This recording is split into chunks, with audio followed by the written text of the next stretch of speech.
જામનગરમાં એકવાર ફરીથી કોંગ્રેસ દ્વારા જબરજસ્ત વિરોધ કરવામાં આવ્યો છે. વિરોધ જ્યારે સ્ટેન્ડિંગ કમિટીની બેઠક હતી એના પહેલા થયો હતો.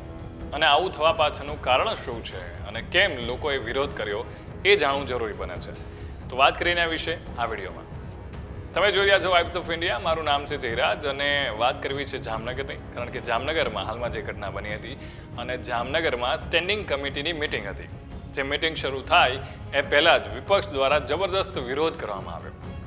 અને આ વિરોધ કરવા પાછળનું કારણ એ હતું કારણ કે મહાનગરપાલિકાના ઘણા બધા ભ્રષ્ટાચાર છે એ બહાર આવી રહ્યા હતા. એટલે વિપક્ષના જેટલા પણ નેતાઓ છે અને કાર્યકર્તાઓ છે એ બધાએ સૂત્રોચ્ચાર કર્યા હતા, બેનર્સ લગાવ્યા હતા અને એટલું જ નહીં, બોર્ડ લઈને જે સ્ટેન્ડિંગ કમિટીની બેઠક જ્યાં થવાની હતી મહાનગરપાલિકામાં, ત્યાં બહાર જઈને લોકો બેસી ગયા હતા. હવે તકલીફ એ પડી રહી છે કે જ્યારે આટલા બધા લોકો વિરોધ નોંધાવી રહ્યા હતા તો વિરોધનો જબરદસ્ત રીતે પ્રતિસાદ તો થવાનો જ હતો. અને પ્રતિસાદ એવો મળ્યો કે એક સાથે આટલા બધા લોકો જ્યારે ભેગા મળીને વિરોધ કરી રહ્યા હતા ત્યારે લોકોએ પણ એમાં ક્યાંક ને ક્યાંક સામેલ થયા હતા.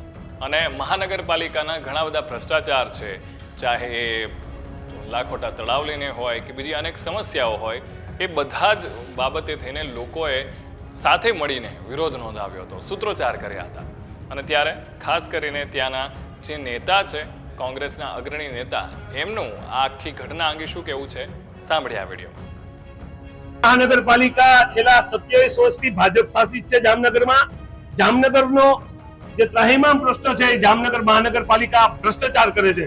જામનગર મહાનગરપાલિકાની એક પણ કચેરી એવી નથી કે જ્યાં હાલમાં ભ્રષ્ટાચારનું એપિસેન્ટર ના બની હોય. જામનગરમાં હમણાં ખૂબ જ પ્રમાણમાં વરસાદ પડ્યો, જે રોડો બન્યા હતા એ રોડની જગ્યાએ હવે કાંકરીઓ હાથમાં આવે છે. આ ખુલ્લો ભ્રષ્ટાચાર છે. તળાવની પાળમાં પણ અમે આની પહેલા પણ કીધું કે ખૂબ મોટા પ્રમાણમાં ભ્રષ્ટાચાર થયો છે. આજે પણ એ ભ્રષ્ટાચાર આ લોકોની આંખ નીચે ચાલુ છે.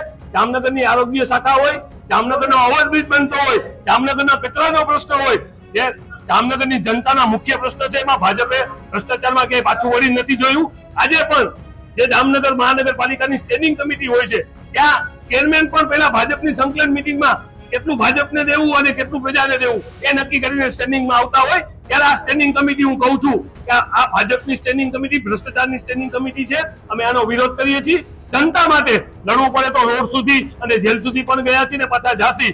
જનતાના પ્રશ્નોને અવાજ આપવું અમારું કામ છે. વિરોધ પક્ષમાં બેઠા છીએ ત્યારે આ ભ્રષ્ટાચારને ક્યારે પણ સહન નહીં કરીએ.